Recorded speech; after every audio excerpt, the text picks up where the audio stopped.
உருவாய் அருவாய் உலகாய் குலதாய் மறுவாய் மலராய் மணியாய் ஒளியாய் கருவாய் உயிராய் கதியாய் விதியாய் குருவாய் வருவாய் அருள்வாய் குகனே.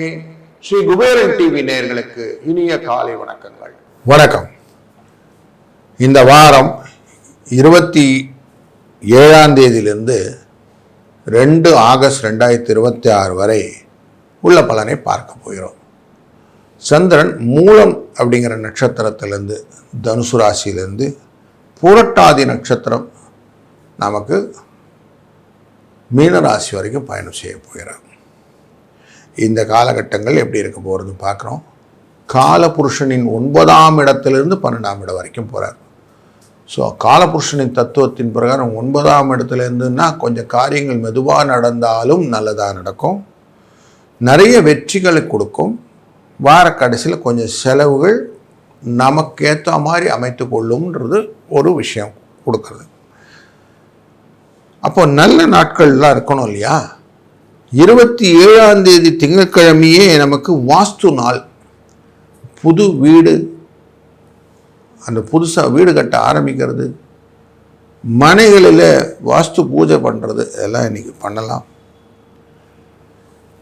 அதுபோல் 29ஆம் தேதி வியாச பௌர்ணமின்னு வரும். குரு பௌர்ணமின்னு சொல்லுவோம். அன்னைக்கு குருவை வணங்கிறது எல்லா விதமான விஷயங்களிலும் மனதில் தெளிவை கொடுக்கணும்.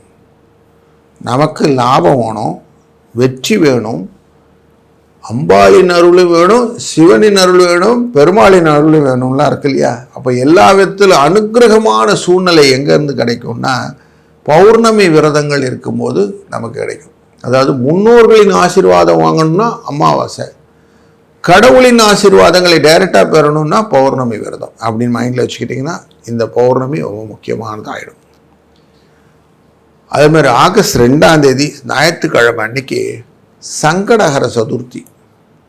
அன்றைய நாளிலே விநாயகரை வழிபடுவது ரொம்ப நல்லது. அதுவும் இந்த தேய்பிறை சதுர்த்தி திதியில் சங்கடங்களை தீர்த்து வைக்கக்கூடிய இந்த விநாயகரின் வழிபாடு கடனை அடைப்பதற்கு முக்கியமான குறிக்கோளாக வைத்துக்கொண்டு கடனை அடைக்கலாம்.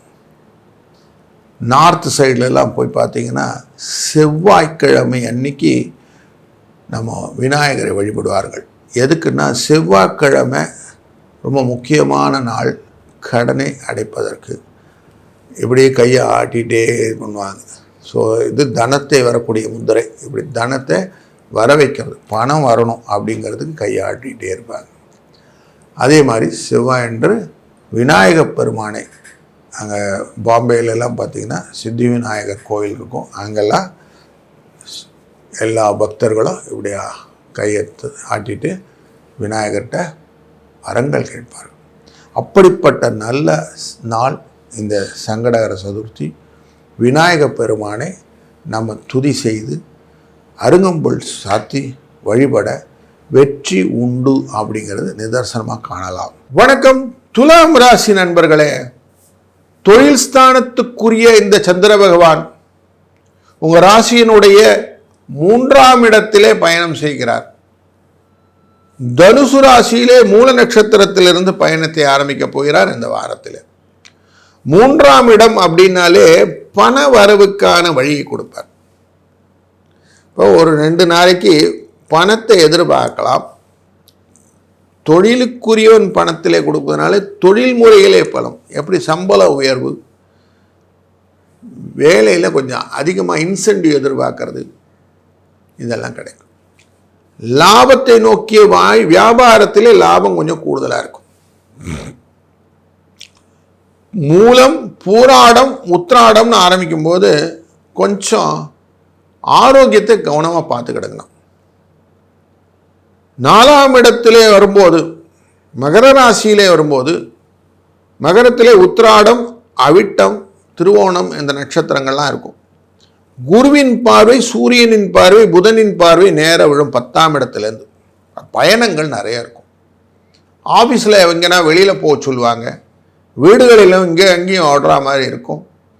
பயணங்களை கொஞ்சம் ஜாக்கிரதையாக பார்த்துக்கணும். உடல் ஆரோக்கியத்தை கொஞ்சம் முதல்ல மனசில் வைத்து கொண்டு பார்க்க வேண்டிய சூழ்நிலைகள் உண்டு. இந்த 4ஆம் இடத்திலே இருக்கக்கூடிய சந்திரனை குருவின் பார்வை இருப்பதனாலே நட்பின் வகையிலே சில விவகாரங்கள் வருவதற்கு வாய்ப்புகளும் உண்டு. அதனையும் கொஞ்சம் ஜாக்கிரதையாக இருக்கணும். செவ்வாய் 3ஆம் இடத்தை பார்க்கிறார்னு ஒரு சூழ்நிலையை பார்த்தோம் இல்லையா, அதே மாதிரி தான் பண வரவை கொடுக்கக்கூடிய சூழ்நிலை இருந்தாலும் வெளிவட்டாரத்தொடர்பிலே இருக்கக்கூடிய விஷயத்தில் உங்கள் ராசிநாதனான சுக்கிரன் நீச்சம் அப்படிங்கிற இடத்துல இருக்கிறதுனால சுகங்கள் இருந்தாலும் லாபங்கள் இருந்தாலும் மன நிறைவிலே கொஞ்சம் தடுமாற்றங்கள் உண்டு அப்படின்னு தெரியும். அதனால் பயணங்கள் போது நம்ம கரெக்டாக போகிற இடம், டெஸ்டினேஷன், வரக்கூடிய ஆட்கள், பார்க்கக்கூடிய ஆட்கள், இவங்களெல்லாம் கரெக்டாக கனெக்டிவிட்டியில் வச்சுக்கிட்டு நீங்கள் பண்ணிங்கன்னா சரியாக இருக்கும். இல்லைன்னா உங்களுக்கு மனசில் கொஞ்சம் சோர்வை கொடுக்கக்கூடிய சூழ்நிலையும் இந்த வாரத்தில் இருக்கிறது. உங்கள் ராசியினுடைய 5ஆம் இடத்திலே ராகுவுடன் சேர்ந்து சந்திரன் பயணம் செய்யக்கூடிய காலகட்டங்களான அவிட்ட, சதய, பூரட்டாதி நட்சத்திர பயணம் போது வார கடைசி இருக்கும். வெள்ளி, சனி, ஞாயிறு இந்த காலகட்டங்களில் உங்களுடைய காரியங்களை கரெக்டாக பண்ணுங்கள். என்னென்ன காரியங்கள் எப்படிலாம் செய்யணுமோ அந்த கரெக்டாக ரூட் பண்ணி அழகாக பண்ணிங்கன்னா ஜெயிக்கலாம். அவசரங்கள் வேண்டாம், கவனம் கொஞ்சம் அதிகமாக வேணும், பதட்டங்கள் வேண்டாம், புத்தியை கரெக்டாக யூஸ் பண்ணுங்கள்.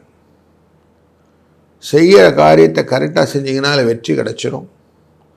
அதனால் அதை கரெக்டாக பண்ணுறதுக்கு நீங்கள் ஞானமாக இருக்கணும். அப்போ புத்தி நல்லா வேணும்னா என்ன பண்ணுவோம், இந்த வாரம் ஃபுல்லாகவே காலையிலே விநாயகரின் வழிபாட்டை தொடங்கிறேங்க. முடிந்த வரைக்கும் டெய்லியும் ஒரு தேங்காய் கொண்டு போய் விநாயகரை உடைச்சிட்டே வாங்க. நல்ல பலன்கள் உண்டு, வெற்றிகள் உண்டு. 2, 7 இந்த அதிர்ஷ்ட எண்ணையும் பயன்படுத்தி கொள்ளுங்கள். இந்த வாரம் இனிய வாரமாக அமையட்டும். ஸ்ரீ குபேரன் டிவியை பார்த்தமைக்கு நன்றிகள். மேலும் இது போன்ற தகவல்களை தெரிந்து கொள்ள ஸ்ரீ குபேரன் டிவியை சப்ஸ்கிரைப் செய்யுங்கள். மறக்காமல் பெல் ஐக்கானை கிளிக் செய்யுங்கள்.